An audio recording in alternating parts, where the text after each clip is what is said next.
Diversity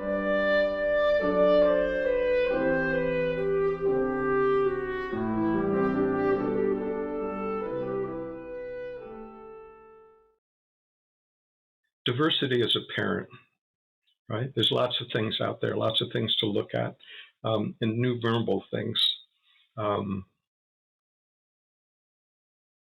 Birds and clouds and mountains and thoughts and feelings and shoes and chairs and rooms and all kinds of things. And even just saying those words, each one of those words is just a concept, right? Just a concept that includes an infinite number of variables within each of those words, right? Like a mountain is just a concept, right? But it's not a particular form. So even within those categories, which are many, there are many forms that arise from that. So this is something that the human mind has learned how to do in its evolution, is to place great importance on differences. It's what caused us to survive on the savannah, by being able to tell the difference between an antelope and a lion, for example. So we've learned to get very good at detecting differences. We can see, an almost infinite variation in human faces and be able to distinguish ones that we know and ones that we don't know. That capacity is true also for, not only seeing, but that is dependent on our organ of sight, to be able to see a certain electromagnetic frequency that we call the visible spectrum, but that's visible to us humans because of these particular characteristics of our eyes. But it's not true of other life forms that have different types of organs, right? And the same is true for our ability to, taste a wide variety of flavors, smell a huge variety of scents. So all of these experiences that, these bodies as sensing organisms are capable of. So one thing that we can notice, though, is that how we experience the world is dependent on the particular sense organs that we have. In other words, again, going back to the sense of sight, we feel like we can see the world clearly, but what we see is actually just the reflected light off, within a quite narrow spectrum of frequencies. And the same is true for sound that we hear. We hear within a certain, quite limited range of vibrations. And, dogs can hear other vibrations that we can. So their world looks different. And the same could be true of, lots of other life forms. Trees obviously have a different experience of the environment around them, being able to detect, levels of sunlight and moisture and carbon dioxide and all kinds of things that we can't do to that degree. So we can see that how we actually experience the world is a function of the capacity of our particular sense organs. Right? So the other way that our experience of the world is, let's say, limited or filtered is through our preferences of liking and not liking, and so we see the world through those filters. Things that happen that we enjoy, sounds that we hear that are harmonious. We like those. Sounds that are jarring, we don't like. Maybe this food we like, that food we don't like. So that's another way that we filter our experience. that's unique to this particular body mind. Okay, a third way that we do this is by naming things and grouping things into concepts. So any word that we can think of that sort of categorizes things, like the words like a tree or clouds or plants or birds or all of those. We have a general idea of what those mean, but they're all concepts. There's no such thing as a bird, right? We talk about it as if there were, like, oh, I just saw a bird on the back porch. But the word bird, I mean, what exactly are we talking about? Is it black? Is it white? Is it big? Is it small? Does it have a beak or a bill, or you know? So we can see it's just a concept that we've learned, and so the tendency is that we more and more we tend to think of the concepts as having more reality in the sense than the actual perception, the actual direct perception. So all of that gets filtered through this ability to name things that we have become familiar with. So when we actually, see, let's say, see an apple tree, that happens um, within our own brain. Right? I mean, the visual, you know, impulse transmitted back to the brain from the eye, but the brain, looks at it and says, well, I've seen that pattern before, and it's similar to other apple trees. Not exactly the same thing, but sort of enough similar that I can call this one an apple tree too. So it's sort of, it's sort of a convenient way to navigate in the world, but it also removes us from the direct perception and places us sort of behind a screen of conceptualization and naming to the point that has more reality. Okay, and then the fourth way that we sort of filter our experience is seeing everything from a very personal standpoint. Like, is this situation, is this person, is this event, this experience to my benefit or not, right? And this has some survival basis to it, but for the most part, that's not what we're talking about. It's viewing what happens through that filter of, is it of advantage to me personally or not, right? And so we have, for most of us, we have great certainty that we're seeing the world as it is, but the way we're actually seeing it is through these filters. And the reason for even talking about it to the extent that we have is that it's just a way to encourage us to sort of dial down our certainty that how we're seeing the world is actually how it is. It's how we perceive it.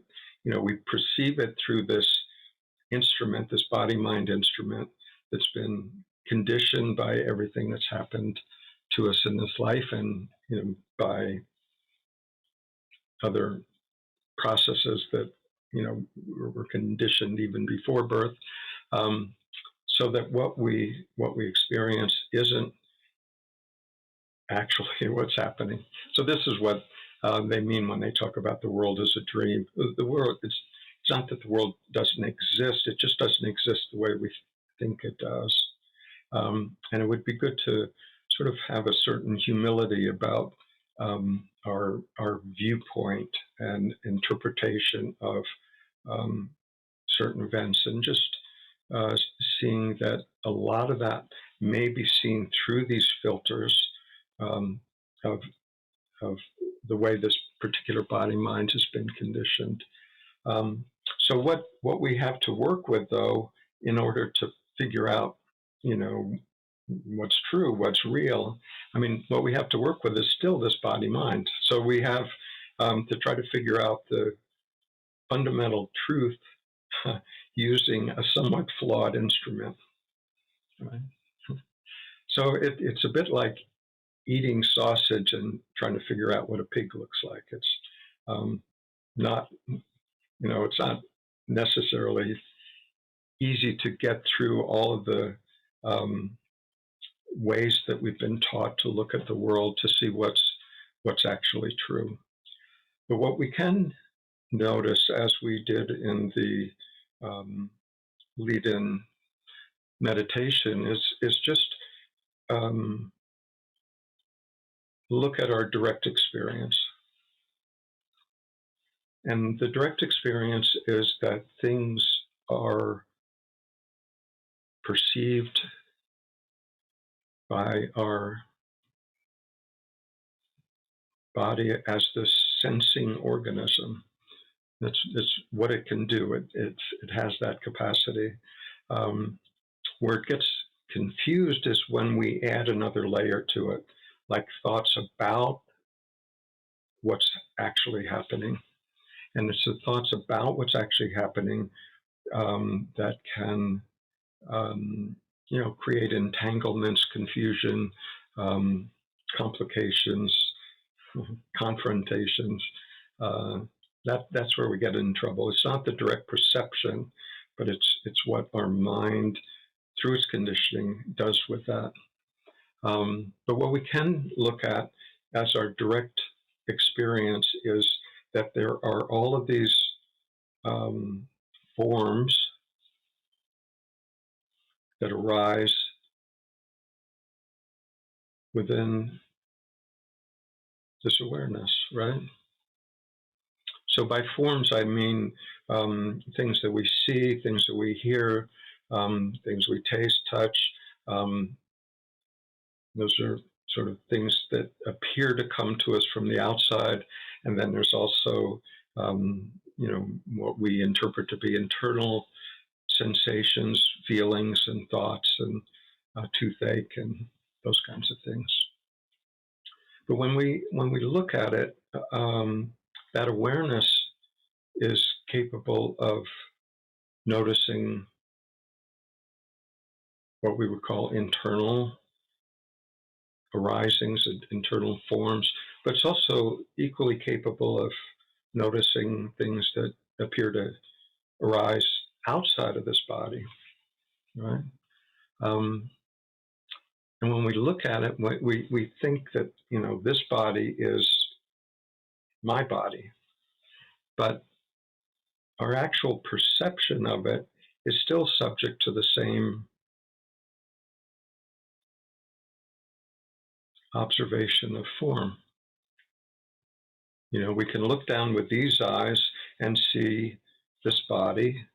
We can sense into this body internally and feel certain things.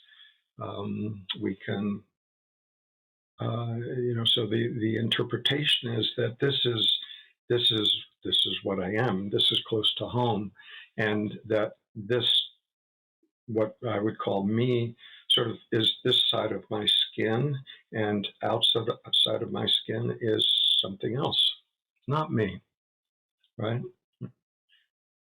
Fundamental distinction. We didn't always have that distinction.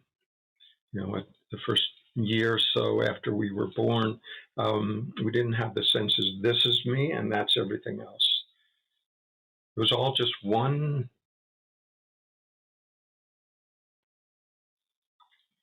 magnificent, chaotic display of all of these sensations and forms and voices and feelings and everything. Right? It was, we learned later that no, what I'm going to call me is this side of my skin, and that side is everything else. But our direct experience is not that. Our direct experience, if we hear a bird outside the window,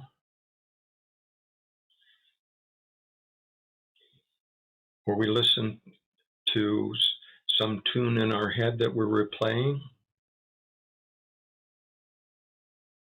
how is that really different?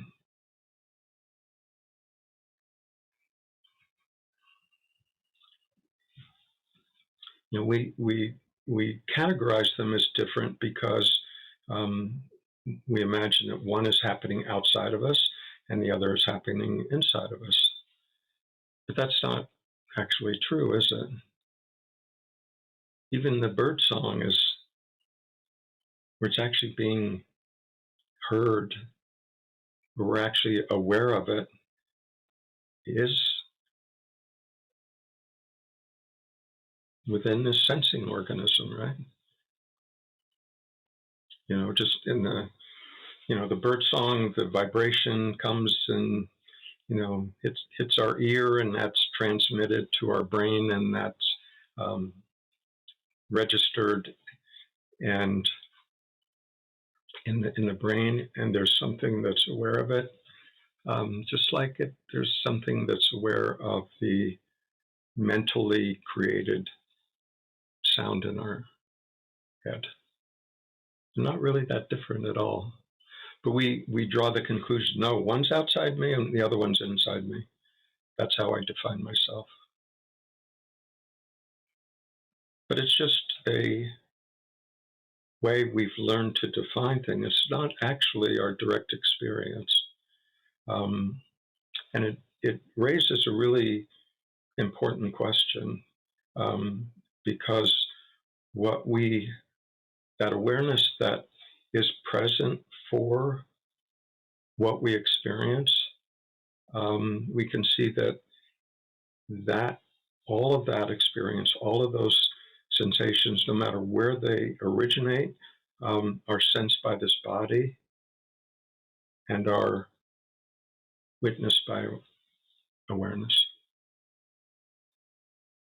So, in a very real sense, a very physiological sense, our entire experience of the world happens within this body mind,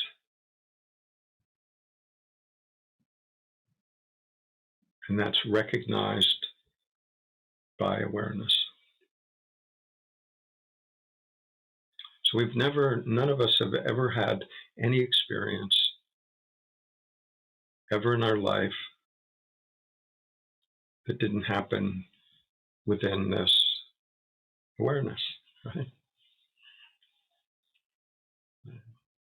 So we can ask the question like, well, which is more primary?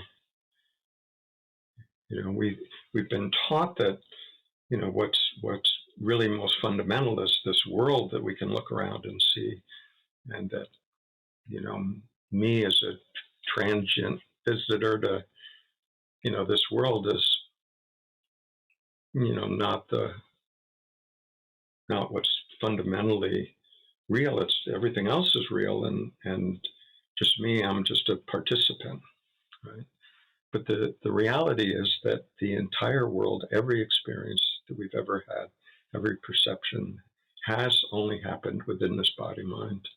That's where the perception's actually taken place.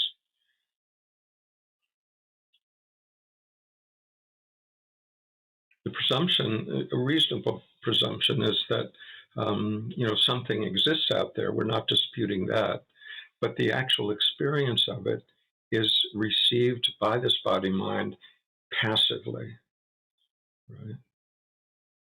So when we look at something, it feels like we've learned that, you know, that we're looking at is out there. That tree is over there. I can see it, but we don't ever actually see the tree. We see the light reflected off the tree entering our eyes, and then that's um, reconstituted in our brain as an image.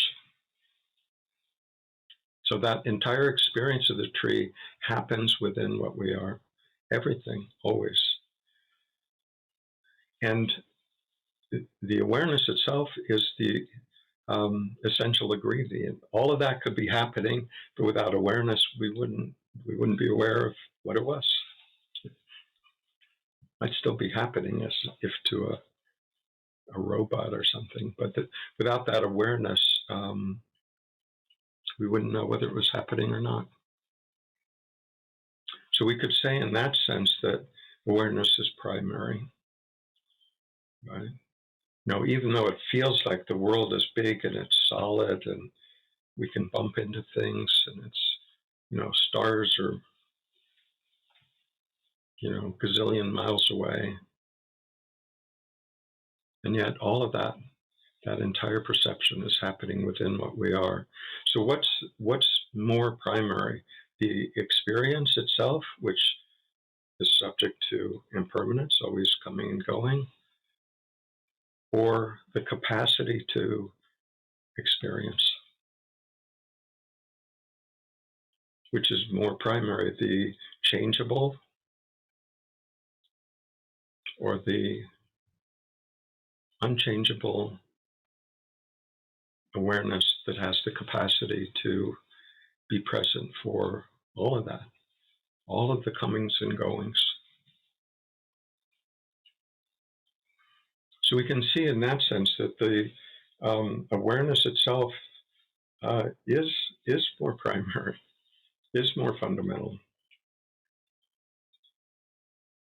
That which within which everything else happens.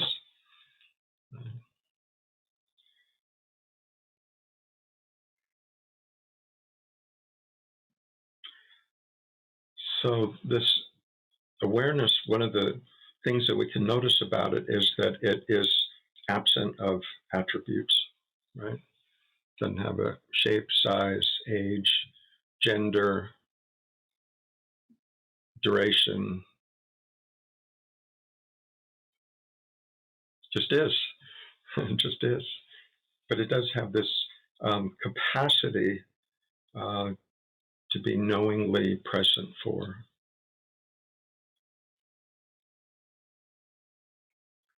But since it doesn't have any particular attributes, it's actually the only possible candidate for something that's infinite, right? Anything that has form can't be infinite. Anything that has form is finite because there are other forms that are different. Therefore, it's not the whole. It's not the entirety. Whereas this formless, taken for granted awareness, since it doesn't have any attributes, is not limited. If it had form, it would be limited. But since it is formless, you can't really say that it has any limits to it. Another word for that is infinite, right? Not finite. So then this sort of brings us to a sort of key spiritual question. This awareness that we can sense into ourselves, is it a personal awareness? In other words, an awareness generated by this body-mind, or is it something else? If it was a personal awareness generated by this body-mind, then the awareness that's being generated by your body-mind, are they different? If you think they're different, in what way are they different? Does the awareness that is already present in your body-mind, does it not include this image and the voice at this moment? Does it extend so far but not this far? Is there a gap in between? Are there two different awarenesses where we all each have our own individual, you know, unique monogrammed awareness? That we have 2 feet and 2 hands and 1 nose and 1 awareness. That's what we possess.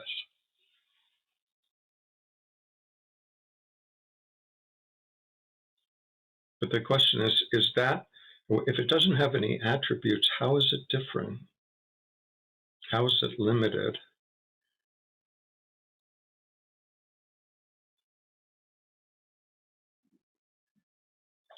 So we can see that if we can grant that awareness has the capacity to be present for whatever is within that field of awareness, whether it's right in front of me, my hand right in front of me, or the stars that I see, both are still happening within awareness.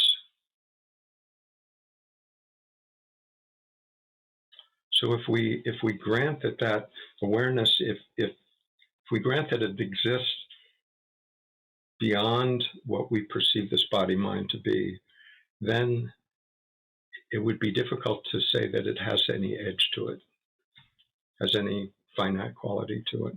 It has no attributes. And spatially, we can't really say that it's limited, right? We can't really say that it's like that. That there's some people have bigger awarenesses than other people. I know sometimes that's talked about like that in spirituality, like I'm just trying to be more aware. But the issue isn't with awareness. The issue is, all the thoughts that we layer on top of that. The awareness is just fine, totally fine, already present, already complete.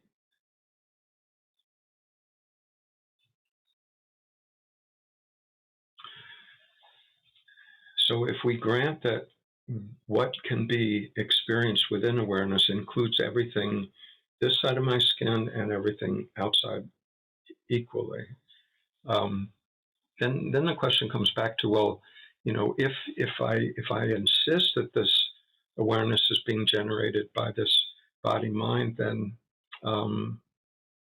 it would be here, here and only here, in this body mind, right? But awareness, when it notices this body, feels into it, looks at it, that's also within our field of awareness.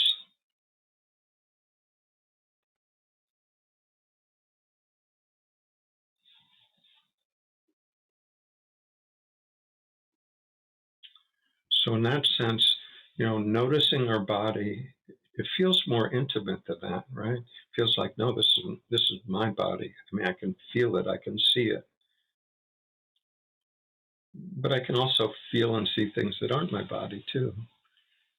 But I feel like, no, this is close at hand.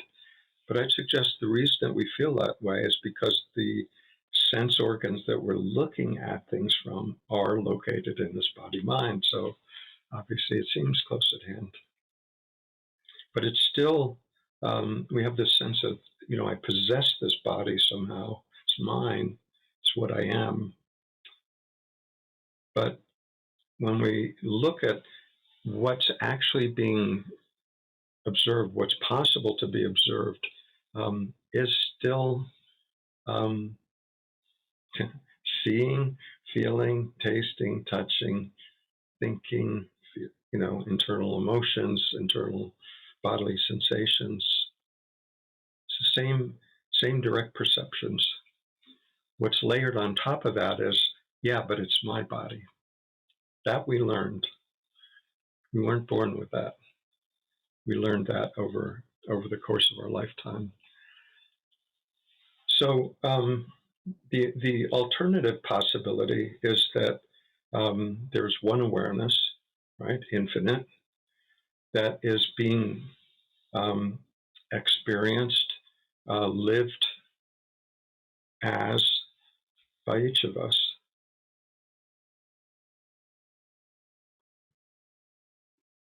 The awareness doesn't look different. My awareness isn't any different than your awareness.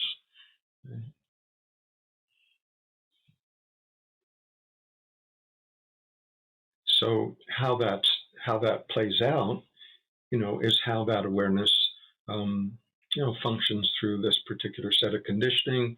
It looks different when it plays through, a different body mind, different set of conditioning.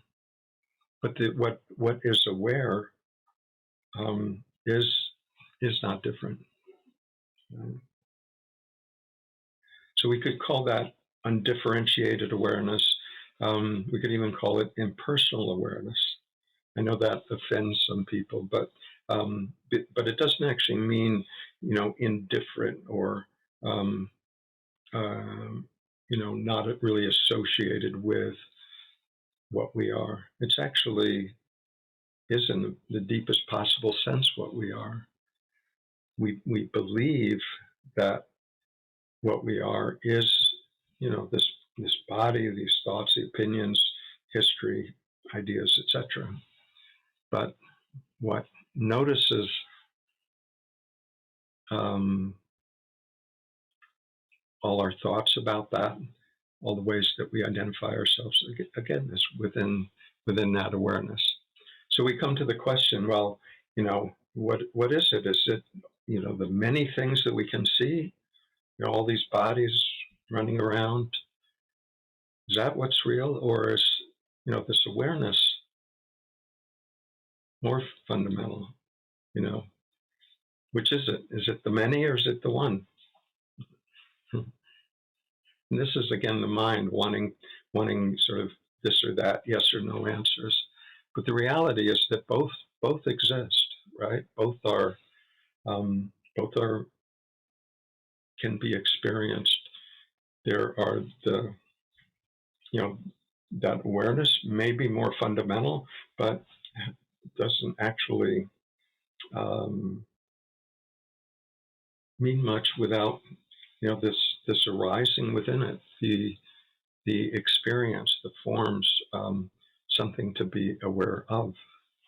So it's not either or. Actually, it's both.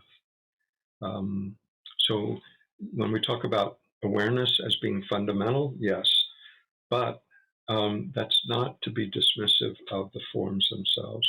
So we're not trying to remove ourselves from the world of form. It's actually um, the willingness to fully experience the world of form. But the difficulty is when we only believe in the world of form, that what I am is this body, that identification is what causes suffering, because then we view things from a very personal perspective. We believe that the world of form is fundamental, and I am a form, and therefore um, um, vulnerable, and seeking gratification, pleasures, comfort, security. Then, if that's our entire world, then it doesn't seem that unreasonable that to to try to make the best of it. Try to enhance my experience. Try to have as seek as much happiness as possible and avoid as much pain as possible, and try to make the best of it. I mean, that's a not unreasonable conclusion when we believe that that's what we are.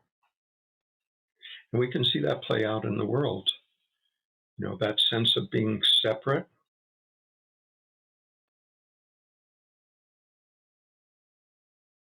and then, if one's conditioning is such that, it plays out in that direction, then that can look like taking advantage of, accumulating more than we need, subjugating, demeaning other people, going to war, torturing. I mean, all of those other things then follow from this sense of separation, being separate from, and therefore looking out for this particular separate form.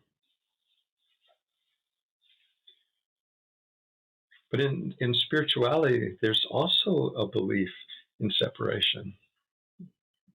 right? May not play out in that degree or to that in that same way, but there is a sense of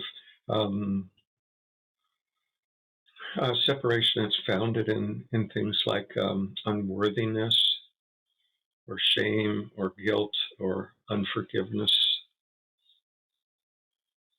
regret,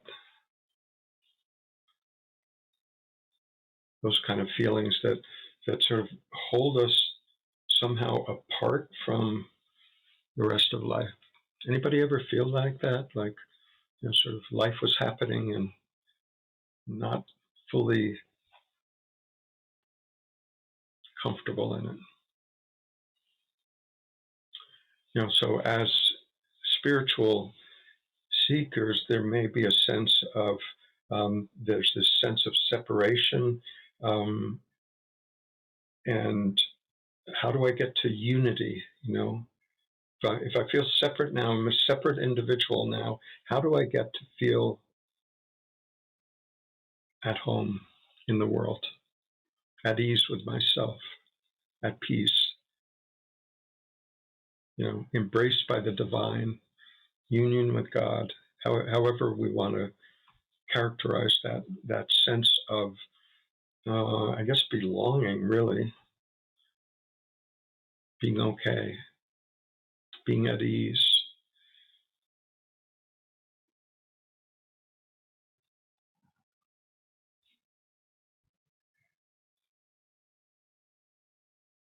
So, I mean, the question is, if I feel separate, how do I get to that unity? And a lot of the ways that people try to do that is to try to work in the world of form. If I'm feeling unworthy, then what I need to do is do things so I feel more worthy about myself. If I'm holding myself out of unforgiveness, I should really try to be more forgiving. But if the fundamental belief is in the world of form, it's hard to get around the facts of like what happened or what I think happened or what somebody did to me or how I was hurt, or right. We can try. For good spiritual people, we can try.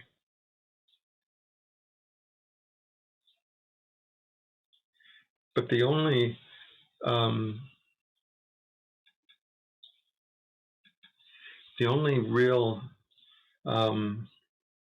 solution to that is to recognize what we actually are.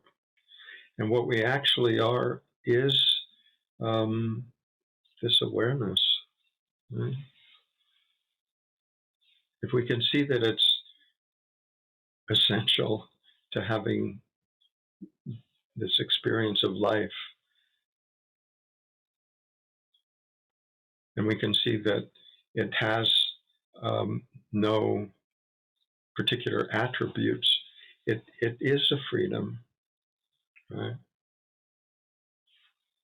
And the good news is that awareness is already, you could say, resting in unity.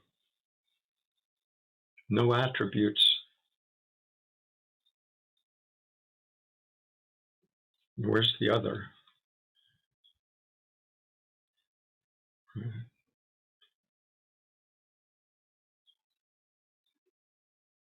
So from that sense, we're since we all are operating from awareness already, we actually all are, standing on the firm ground of unity, of oneness, of all, thinking that we're not, and then we pose the problem, well, how do I get there? What do I have to do to get there? But the point is that we're only separated from that sense of unity by our own belief thoughts. It's the only thing that can separate us from that. As we've talked about many times before, we don't have the capacity to stop our thinking, but what we do have the capacity to do is to not believe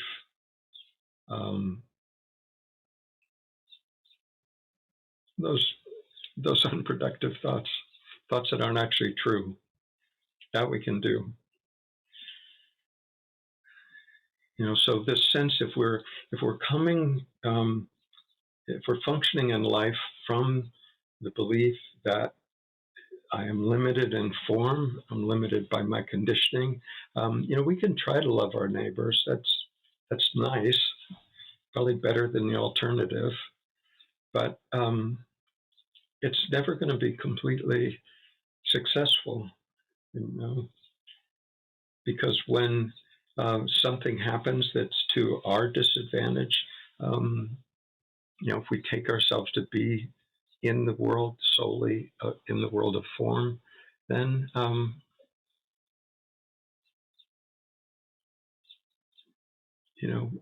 that love is not unconditional.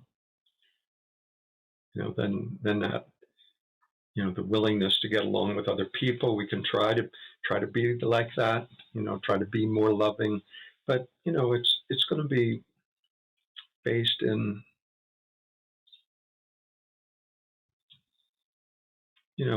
certain agreement as to opinions, maybe things that are economically beneficial to all of us. There's a sense that we're on the same team, but at the end of the day, those are all limited ways of trying to get along. Okay, as far as it goes, but it's not. It's a at best sort of a faint facsimile of what's possible, and what's possible is the recognition that awareness that's present here, functioning here, in this body mind, through this body mind, is equally functioning through and as everyone else. That's the actual unity. That's the actual only place where loving one's neighbor is actually possible. Everything else is an aspiration that will, when the chips are down, won't be sufficient.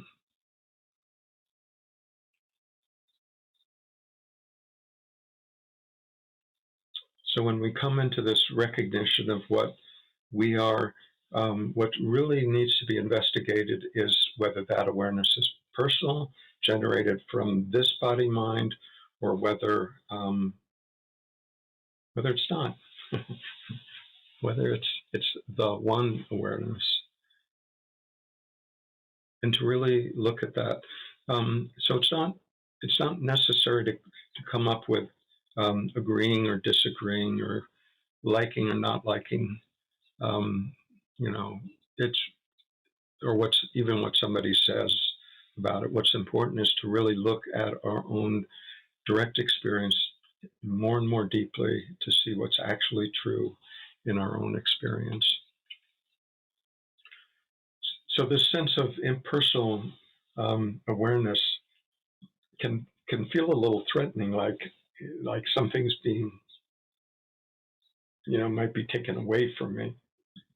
But it's actually what's already happening already. The only thing that can be taken away is an idea about our identity. Our identity is what it is. Right? We don't get to choose. I guess we do if we believe that we are, the sum total of our thoughts and feelings. But when we actually go looking in earnest for it rather than what we want to believe, then that is possible to really see that. And the difference is when we believe in this sense of form, this body and this mind, it feels vulnerable, right? And in a deep sense, we know that, no matter what we've achieved or gained, one day will be taken away, right? So there's this sense of vulnerability. And there is a possibility to look at something that isn't standing on shifting sands, right? Where there's always this flux in life. It's possible to actually find that which we truly are, which um, has this quality of being unchanging, not in a dull way, in a very full of life way, but has that capacity to accommodate all change without itself being changed.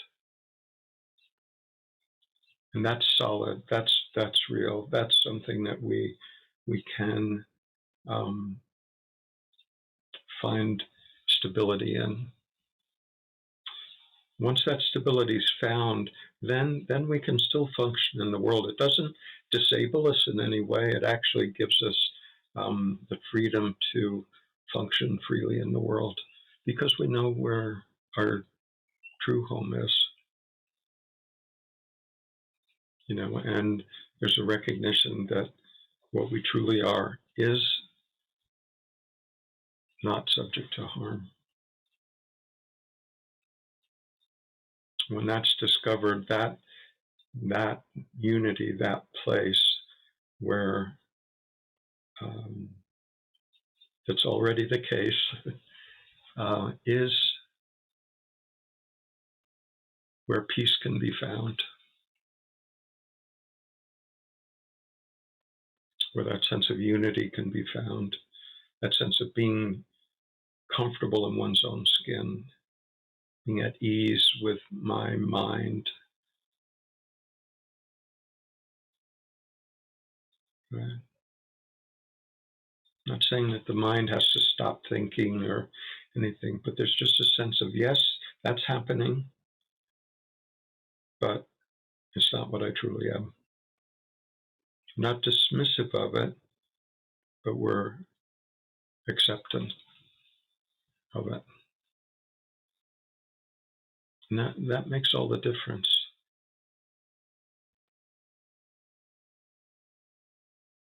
So that peace is already there. That peace is discoverable by the recognition that what we are isn't